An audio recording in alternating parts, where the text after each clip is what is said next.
Alright, I'm gonna tell you a story about my life that's been a wild ride lately. Picture this. I'm at a family barbecue, my older sister drops a bombshell about her new fiancé, and my folks proceed to tear me apart in front of everyone. It's been a hell of a journey since then, and I've been wrestling with whether to even share this for weeks now.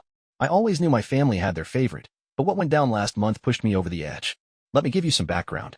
I'm Jake, 38 years old, and I've got an older sister, Sarah, who's 40. We don't look alike, but growing up, she was always the star of the show.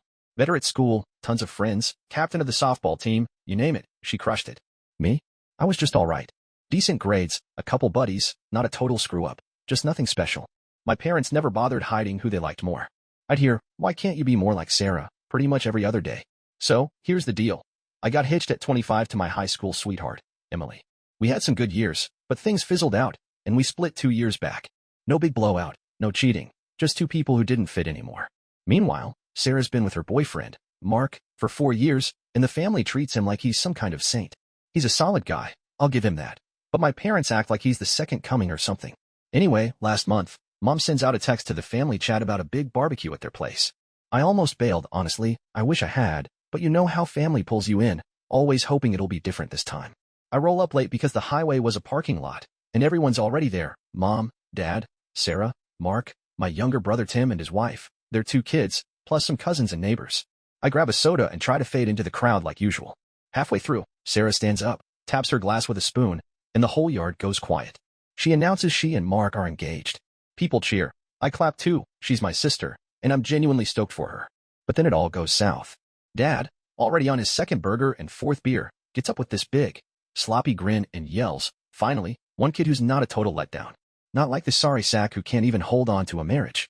He's pointing at me, no question about it. I freeze.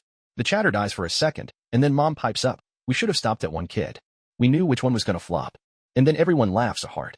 Not awkward chuckles, but full-on belly laughs. My 10-year-old nephew even points at me, cracking up. Sarah's smirking like she's won the lottery, and Mark's just nodding along. I've always been the family punching bag, but this was a whole new level. I sit there for maybe 20 seconds, listening to the jabs, at least Sarah's making us proud. And then I force a smile. Not a real one, but the kind you flash when something finally clicks. I stand, toss a couple bucks on the picnic table for the food, and walk out. No yelling, no scene, just gone. By the time I hit my truck, my phone's blowing up. Mom, don't be so dramatic, it was a joke. Dad, get back here and take it like a man. Sarah, chill out, you're overreacting. Tim, you're messing up Sarah's big day again. Sitting there in my cab, reading that crap, something in me just snaps, or maybe it finally locks into place. I block every one of them, phone, Facebook, everything. The only one I keep unblocked is my cousin Luke, who wasn't there and has always been straight with me. That was 6 weeks ago.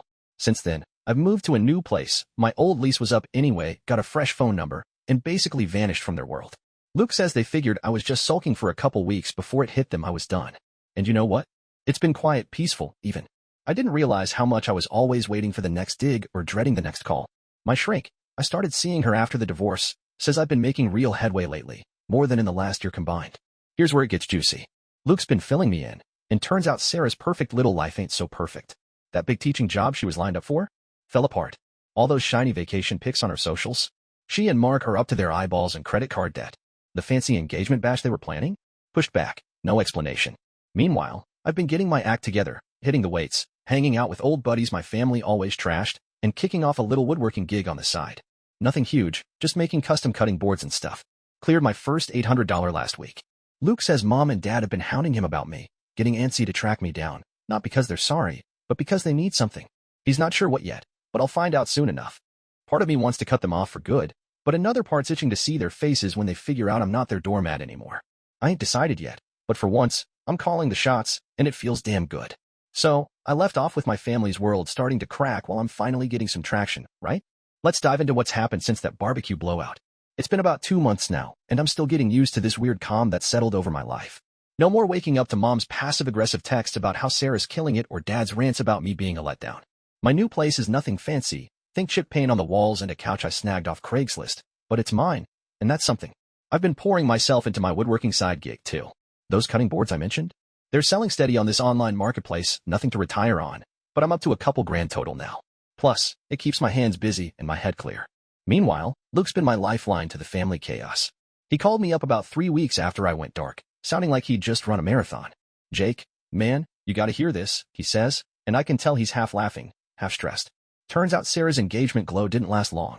A week after I walked out, Mark got caught in some shady stuff at his auto shop job, overcharging customers, pocketing the extra cash. Word got around fast, and his boss canned him.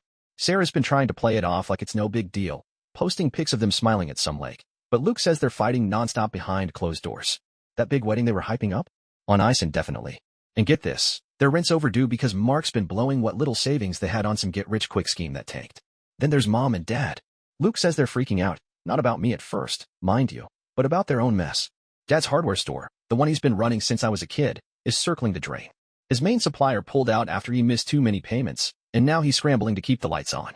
Mom's no help either. She's been hitting the outlet malls like it's her job, racking up debt on stuff they don't need. Luke overheard her whining to Aunt Karen about how they might have to sell the boat they've been bragging about for years. I just sat there on the phone, sipping my coffee, taking it all in. Didn't feel good, didn't feel bad, just felt like facts stacking up. Here's where it gets real interesting though. About a month ago, Luke met me at this greasy spoon diner near my new place. He looked beat, bags under his eyes, unshaven, like he hadn't slept in days. We grab a booth, order some burgers, and he leans in close.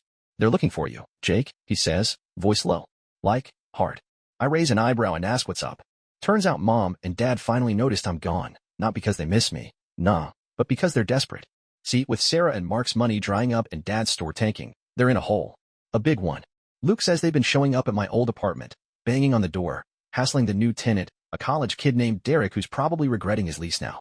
They even tracked down Emily, my ex, through some old mutual friend on Facebook, asking where I'm at. She didn't give him squat, thank God. Why me though? That's the kicker. Luke says they think I've got cash stashed away, probably from the woodworking gig, which they must have heard about through the grapevine. They need a bailout, and suddenly I'm their golden ticket. Mom's been leaving voicemails on Luke's phone. "Tell Jake we need to talk. This is serious." Dad's more direct. He owes us after all we did for him. Sarah even chimed in with, "If he's doing so well, he should help out. It's what family does." I nearly choked on my fries laughing at that one. Where was all this family talk when I was crashing at a buddy's place after the divorce, eating ramen for weeks because I couldn't afford groceries? When I asked Dad for a couple $100 to fix my truck's transmission last year, and he told me to figure it out like a man. I told Luke I wasn't biting, not yet. Anyway, he nodded, said he figured as much, and warned me they're not giving up. Sure enough, a week later, I'm at the hardware store, not Dad's, a different one, picking up some sandpaper, and who do I see in the parking lot? Mom. She's in her old minivan, scanning the lot like a hawk. I duck behind a pickup truck, heart pounding, and wait till she peels out. Close call. Luke says they've been asking him nonstop where I'm at, but he's kept his mouth shut. Good man, that Luke.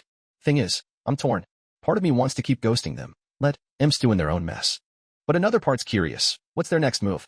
How far are they willing to push this? My shrink says I'm finally setting boundaries, and it's a good thing. But damn if it ain't a weird feeling after 38 years of taking their crap. So that's where I'm at, laying low, building my life back up, and waiting to see if they'll show their cards. I ain't the same Jake who walked out of that barbecue, that's for damn sure. Whatever happens next, I'm ready. So, I'm dodging Mom in parking lots and getting the scoop from Luke about my family's slow-motion train wreck. Life's been humming along for me. Though, woodworking's picking up, I've got a couple buddies back in my orbit, and my shrink keeps saying I'm reclaiming my space, whatever that means. It's late October now, about 3 months since that barbecue disaster, and I'm starting to feel like I might actually pull this off. You know, building something for myself without their shadow hanging over me. Then Luke drops a bomb. We're grabbing beers at this dive bar near his place, sticky floors, neon signs buzzing, and he's got that look again, like he's about to unload something heavy. "Jake," he says, peeling the label off his bottle. "They're falling apart bad." I lean back, waiting. He tells me Sarah and Mark are done, not just fighting, but done. She caught him texting some chick from his old job, and it wasn't the first time. She kicked him out, but here's the rub. They were splitting rent on that fancy condo, and now she's stuck with the whole bill. She's begging Mom and Dad for help, but they're tapped out. Dad's store's barely limping along. Half the shelves are empty, and he's down to one part-time clerk. Mom's still shopping, though. Luke says she dropped $1,000 on a new purse last week like nothing's wrong. I sip my beer, letting it sink in. So what's that got to do with me? I ask, even though I can guess. Luke sighs. They think you're their fix, man. Dad's talking about selling the house, but they're underwater on the mortgage. Sarah's whining that you've always been selfish, and Mom's convinced you're sitting on a pile of cash from those cutting boards. I laugh hard. My little gig's pulling in maybe $300 a week now, tops. I ain't starving, but I sure as hell ain't a bank. Luke smirks, but his eyes are tired. They're gonna come for you soon, Jake. I can feel it. He's right. 2 days later, I'm sanding a walnut board in my garage, door open for some air, when I hear tires crunching gravel. I look up, and there's Dad's beat-up Chevy pulling in. He climbs out, looking rough, gray stubble, shirt wrinkled, like he hasn't slept in a week. I set the sander down, wipe my hands, and meet him halfway. No point running now. Jake, he starts, voice all gravelly. We gotta talk. I cross my arms and nod. He launches into this spiel about how tough things are, stores dying, Sarah's a mess, mom's losing it. Then he hits me with it. We need $30,000. Just to get by? You're doing all right, right? You owe us this. I stare at him. This guy who spent my whole life tearing me down, pointing at me like I'm some kind of joke, is standing in my driveway begging. Oh, you. I say real slow. For what? The years of Jake's the screw-up at every damn holiday. He flinches, then mutters something about family sticking together. I shake my head. I don't have 30 grand, Dad. And even if I did, why would I hand it over? He gets mad then. Face goes red, starts yelling about respect, and how I've always been ungrateful. I just point to the road. Go home. Figure it out. He stomps off, peels out, and I'm left standing there, heart thumping but weirdly steady. Luke calls that night. Says Dad's pissed, Mom's crying, and Sarah's blaming me for abandoning them. I tell him I'm done playing their game. He gets it. Says he's proud of me for holding my ground. It's a small win, but it feels big, bigger than I expected. After Dad's driveway stunt, I figure they'll back off for a bit. Nope. They double down.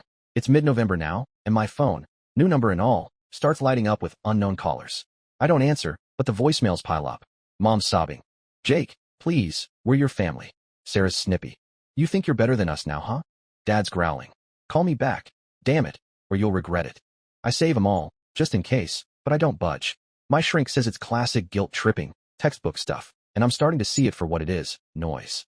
Thanksgiving rolls around, and I'm not invited, big shock. Luke says they had it at Sarah's place, just her, Mom, Dad, and Tim's crew. No turkey, just takeout pizza, because they're that broke.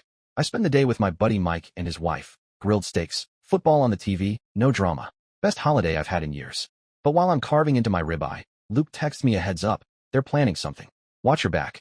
Next morning, I'm at the post office grabbing some shipping labels for my woodworking orders when Sarah walks in. She spots me, marches over, and lays into me right there in line. You're a selfish prick, Jake. She snaps, loud enough for the whole place to hear. We're drowning, and you're just sitting pretty? What kind of brother are you? People stare. I keep my cool, say, the kind who's tired of being your punching bag, and step up to the counter. She follows, ranting about how I've ruined everything by disappearing. I grab my labels, turn to her, and say, you made your bed, Sarah. Sleep in it. Then I walk out. She's still yelling as the door swings shut. Luke fills me in later. Sarah's condo's getting foreclosed on. She's moving back in with Mom and Dad, who are one missed payment from losing their house too. Dad's store's officially toast, closed last week after he couldn't pay the rent. They're desperate, and I'm their last Hail Mary. That night, I'm locking up my garage when I see headlights again. This time it's all of Mom, Dad, Sarah, even Tim, piling out like some messed up circus. Dad's in front, hands on his hips. We're not leaving till you help us, Jake, he says. Mom's teary, Sarah's glaring, Tim's just there looking awkward. I don't invite him in, stand my ground on the porch. Help you how? I ask. Dad says they need $50,000 now, house, debts, all of it. I laugh, can't help it. I don't have that kind of money. And I ain't your fix. Mom wails, Sarah calls me a liar, Dad threatens to make me see reason. I pull out my phone, start recording, and say, keep talking. Cops might like this. That shuts him up fast. They shuffle back to the car, defeated, and drive off. I'm shaking after, but damn, it feels good to not cave. December hits, and I'm expecting more chaos, but it goes quiet for a bit. Too quiet.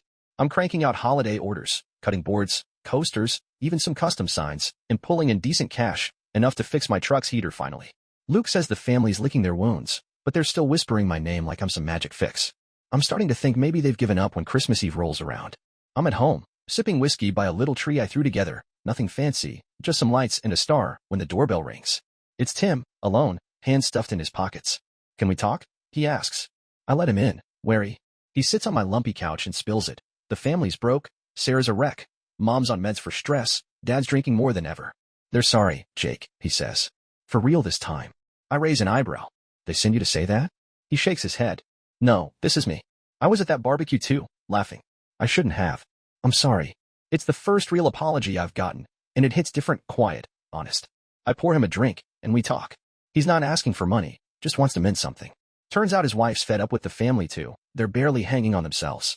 I tell him I'm not bailing anyone out, but I'm not against talking if they're serious about changing. He nods, says he'll pass it along, and leaves. It's not a fix, but it's something. New Year's Day, I get a letter, handwritten, from Dad. Shaky scrawl, smudged ink. He says the house is gone, bank took it. They're in a rental now, Sarah too.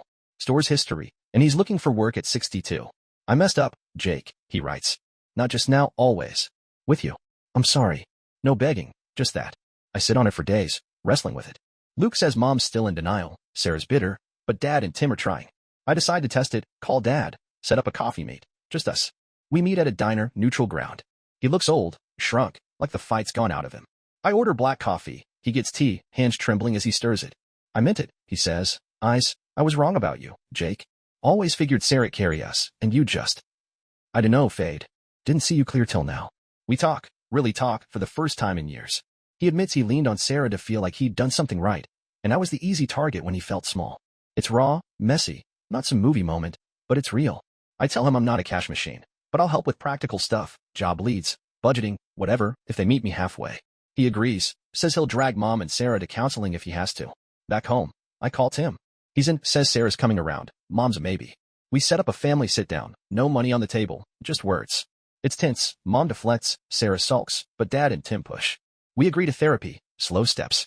I hook Dad up with a buddy who needs a warehouse guy. He starts next month. Sarah's looking at community college, teaching's out, but she's got ideas. Mom's still a wild card, but she's listening. My woodworking's steady, enough to buy a new sander and fix that damn couch. Luke says I flipped the script, and he's right. I'm not their doormat anymore. I'm Jake, period. Spring rolls in, and things shift.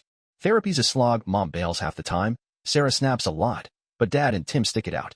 Dad's working, griping about the hours, but showing up. Sarah's enrolled, part-time, grumbling less. Mom's cut up 2 credit cards, progress, I guess.